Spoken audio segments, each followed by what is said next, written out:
함께 기도드리겠습니다. 아버지 하나님, 우리의 소망은 오직 주께 있어 오늘도 주 앞에 이렇게 엎드려 은혜를 구합니다. 주님께만 참 소망을 두고 오늘도 그 주님 우리에게 베풀어 주시는 은혜와 능력과 사랑으로 살아감에 부족함 없도록 이 시간 우리에게 말씀하여 주시고 주의 성령으로 붙들어 역사하여 주시옵소서. 예수님 이름으로 기도합니다. 아멘. 오늘 우리에게 주시는 하나님 말씀은 사무엘상 6장 19절부터 7장 2절까지 말씀입니다.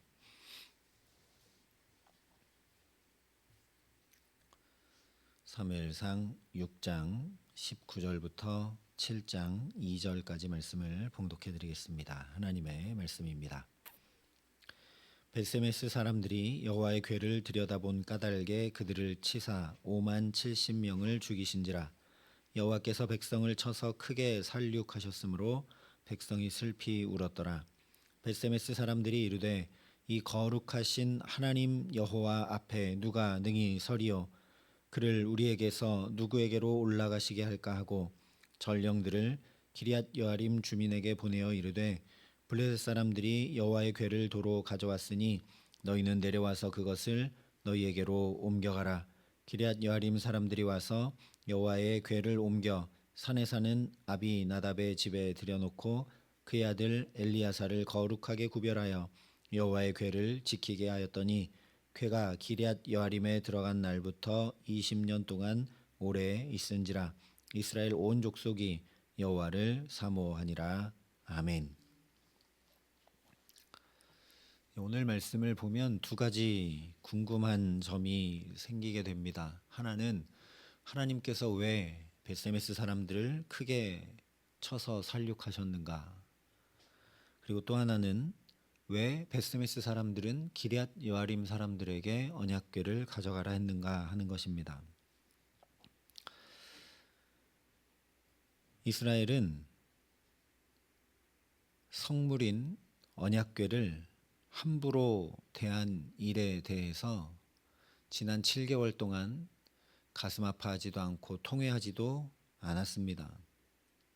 또한 언약궤가 돌아왔을 때 속건제를 드려야 하는 것조차 알지 못하고 번제와 다른 제사를 드렸습니다. 다른 건 다 소견에 오른 대로 하던 시대였으니 몰랐다고 할 수 있습니다. 그런데 어쨌든 언약궤가 수레에 실려오는 모습을 보고 비통해하고 울어야 할 텐데 오히려 기뻐하죠. 언약궤는 제사장들이 어깨에 메고 옮기도록 되어 있는데 이방 블레셋 사람들의 수레에 실려 온 비참한 모습을 보고서도 그 어떤 비참함이나 창피함도 느낄 줄 모른 채 언약궤가 돌아왔다고 그냥 기뻐합니다.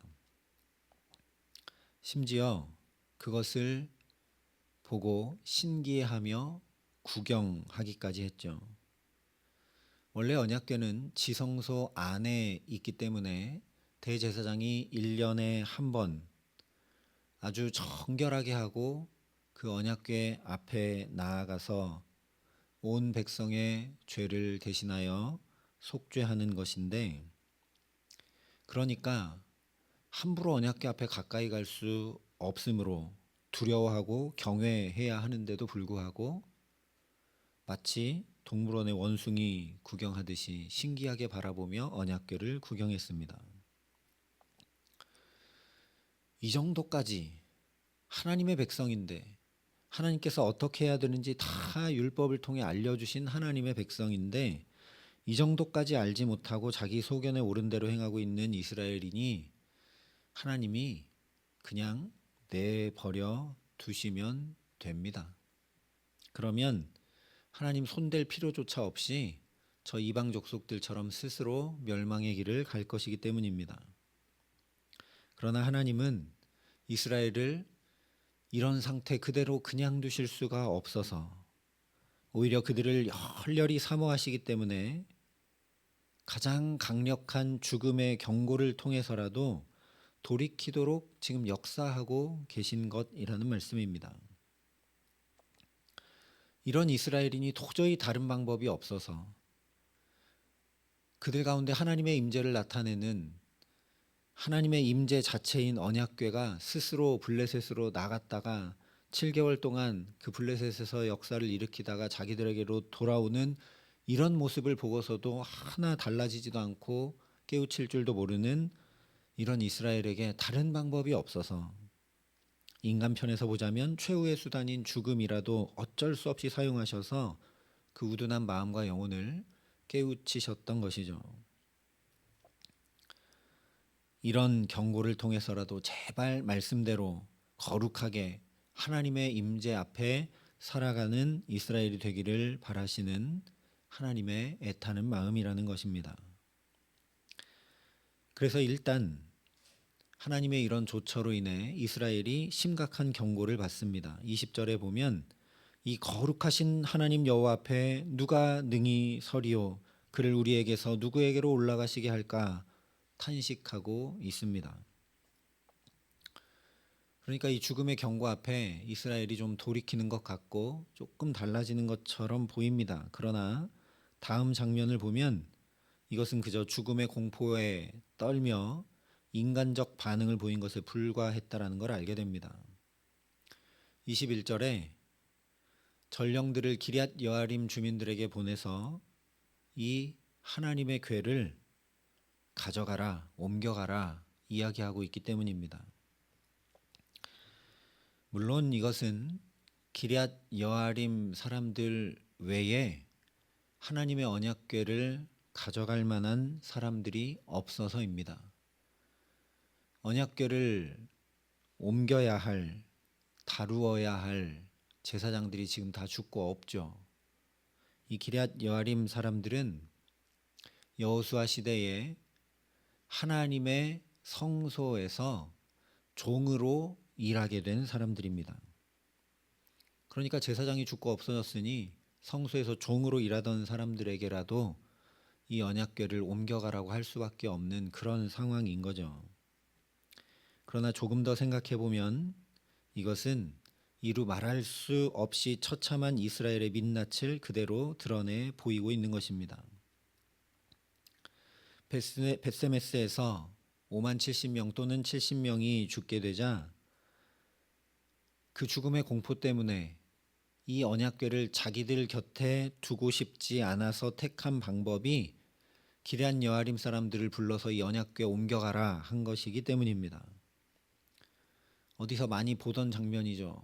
앞에서 언약궤를 가져갔던 블레셋 사람들이 아스돗에서 다곤 신상이 무너져 내리자 언약궤를 가드로 옮겨가고 하나님께서 가드 사람들에게 독한 종기가 나게 하여 치시자 사람들이 다시 에그론으로 언약궤를 옮겼고 이번에는 에그론 사람들이 저 언약궤가 우리 가운데 오면 우리 다 죽을 텐데 하고 공포를 느껴서 그렇게 하지 말고 언약궤를 다시 이스라엘로 돌려보내자 했던 그 모습과 하나 다를 바 없는 모습이기 때문입니다.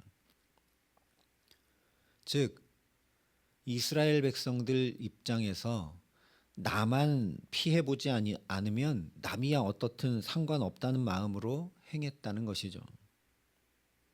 말씀드린 대로 기럇 여아림 사람들은 이스라엘 민족이 종삼은 사람들이었기 때문입니다. 원래 그들은 헤어진 옷과 신발, 기운 포도주 가죽 부대, 말라 비틀어지고 곰팡이가 난 떡 등등을 철저하게 준비해서 이스라엘을 속이면서 평화 조약을 맺고자 나왔던 사람들입니다. 왜냐하면 이스라엘이 가나안 땅에 들어와 진멸을 시작했기 때문이죠. 그러나 이스라엘을 속이려 한 것이라기보다 이것은 이방인의 수준에서 하나님을 향한 믿음의 고백을 드린 것이었습니다. 그렇다 하더라도 어쨌든 속임이라는 방법으로 행했기 때문에 저주를 받아서 대를 이어 종이 되어 다 하나님의 집을 위하여 나무를 패며 물을 깃는 자가 되었던 사람들이 기럇 여아림 사람들입니다. 그랬기 때문에 이스라엘도 블레셋과 똑같은 마음으로 자기들 중에 가장 연약한,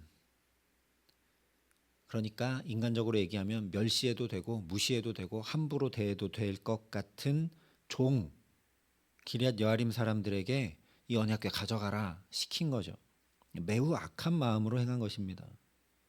하나님은 언제나 함께 거류하는 자들이 뭐 객이든 고아든 과부든 종이든 그들과 복도 나누고 음식까지도 나누며 살라 하셨는데, 자기들이 생각하기에 좋지 않은 일에 함부로 기럇 여아림 사람들을 부리고 있는 것이기 때문입니다.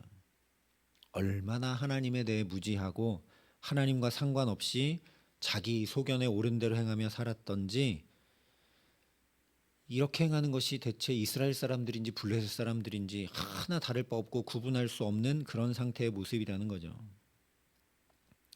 이런 이스라엘 한가운데서 모두가 그렇게 자기 소견에 옳은 대로 행하고 있는 이때에 기럇 여아림 사람들은 여호와의 궤를 옮겨 산에 사는 아비나답의 집에 들여놓고 그의 아들 엘리야사를 거룩하게 구별하여 여호와의 궤를 지키게 합니다. 분명 다른 사람들이 기피하고 무시하면서 자기들에게 언약궤를 가져가라 시킨 것인데, 이 기럇 여아림 사람들은 불평불만을 하거나 책임 전가를 하거나 거부하거나 하는 등의 계산이나 판단을 전혀 하지 않습니다. 오히려 놀랍게도 하나님의 말씀을 철저히 지키며 이 언약궤를 가져갑니다. 원래 진멸당할 수밖에 없었던 가나안 민족이던 이 기럇 여아림 사람들이 겉으로 하나님의 백성인 이스라엘과 피할 수 없는 참 이스라엘이 되어 하나님을 섬기고 그의 말씀을 청종하여 행하고 있습니다. 말씀을 보면 이제 어떤 재앙도 없고 또한 20년 동안 아무 일도 없습니다.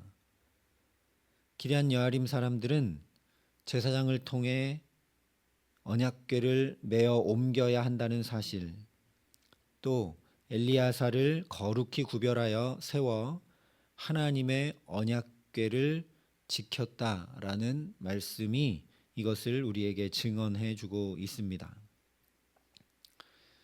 이방인이었던 그들이, 이스라엘에게 평생 대대로 종살이해야 했던 그들이 어떻게 이렇게 행할 수 있는가? 이 사람들이 대를 이어 다 하나님의 집을 위하여 나무 패며 물 깃는 자가 되게 하신 것이 얼마나 놀라운 은혜인지 깊이 깨달아 알았기 때문에 그렇습니다. 겉으로 볼 때는 대대로 다른 민족의 종살이나 해야 되는 저주 같아 보이지만, 이 일을 통해 저주를 돌이켜 복이 되게 하시는 하나님을 이들이 깊이 경험했기 때문입니다. 왜냐? 진짜 저주는 원래 자기들이 그대로 있으면 가나안에서 진멸당해 없어지고 마는 것이었기 때문입니다. 그냥 있으면 진멸당해 죽어버릴 수밖에 없는 목숨이었고, 또 자기들이 그래서 살고자, 또한 그 만군의 여호와 하나님을 자기들도 섬기며 살고자 인간적인 계산으로 속이면서 했기 때문에 그 속임이 드러나 심판받을 수밖에 없었는데, 그 거짓 조약도 하나님 앞에 행한 것으로 인정받아 죽지 않고 살게 됩니다. 게다가 그저 목숨만 부지한 것이 아니라 많고 많은 일 중에 하나님 구별하여 세우신 레위 사람들이 행하는 제단 봉사를 돕는 일을 하게 됩니다. 얼마든지 더 허드렛 일, 더 험한 일 시킬 수 있는데도 하나님의 성소 안에서 일하는 종이 되게 하셨다는 거죠.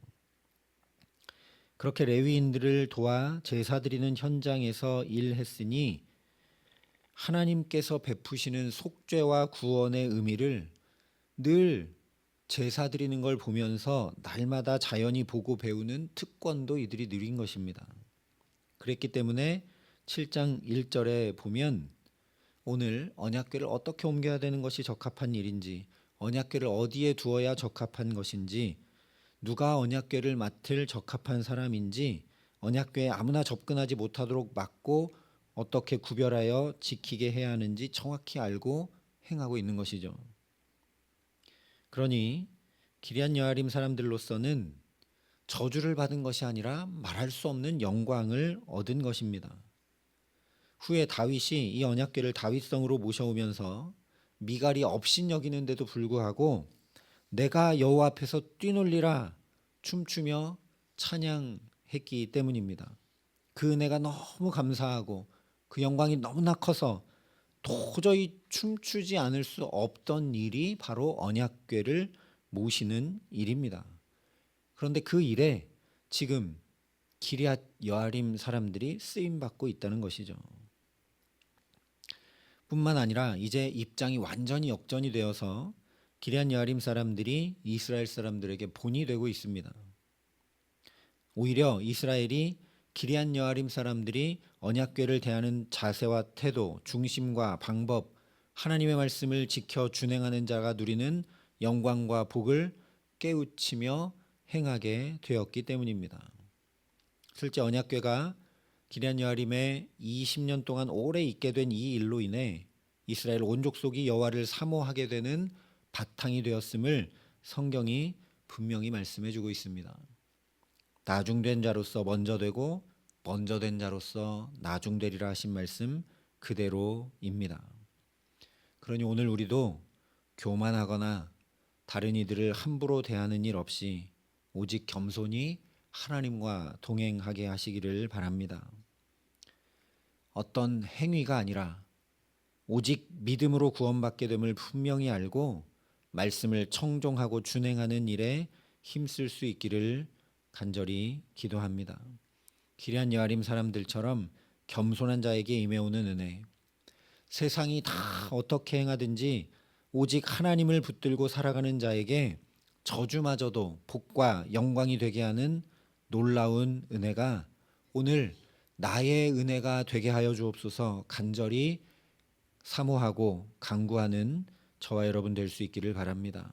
그렇게 오늘 우리의 근심도, 문제도, 염려도, 어려움도 뿐만 아니라 내 모든 삶이 오직 하나님께 연결되고 하나님께 붙들어 메어지게 하셔서 불임이 하나님께 묶이자 임신이 되었던 한나처럼 저주도 하나님께 묶이자 복이 되었던 이 기럇 여아림 사람들처럼 하나님의 온전한 행하심과 충만한 은혜 안에 살아가게 하시기를 예수님의 이름으로 간절히 축원합니다. 함께 기도하시겠습니다. 아버지 하나님, 오늘 우리도 오직 하나님께 매이고 하나님께 묶이고 하나님 손에 붙들리고자 이 첫 시간 기도의 자리에 엎드려 주님께 나아갑니다. 내가 아니라 하나님께서 나를 붙들어 주셔서 우리도 삶이 새롭게 전환되고 하나님께 묶여 문제는 해결이 되고 아픔은 기쁨이 되며 눈물은 찬양이 되는 그 복된 삶, 내 삶이 하나님의 영광을 가득 드러내는 아름다운 삶 될 수 있도록 하나님 우리에게 이 시간 임하시고 역사하시고 함께하여 주시옵소서. 이제는 주 예수 그리스도의 은혜와 하나님의 사랑과 성령님의 교통하심이 여기 머리 숙여 주께 붙들려 주님의 영광을 맛보고 누리는 복된 삶 살기를 소원하고 결단하는 여기 모인 모든 주의 성도들과 사랑의 빛 교보든 교우들과 이 나라의 민족과 이 귀한 복음을 오늘도 세계만방에 전하시는 선교사님들 가운데 이제로부터 영원토록 함께 하시기를 간절히 축원하옵나이다. 아멘.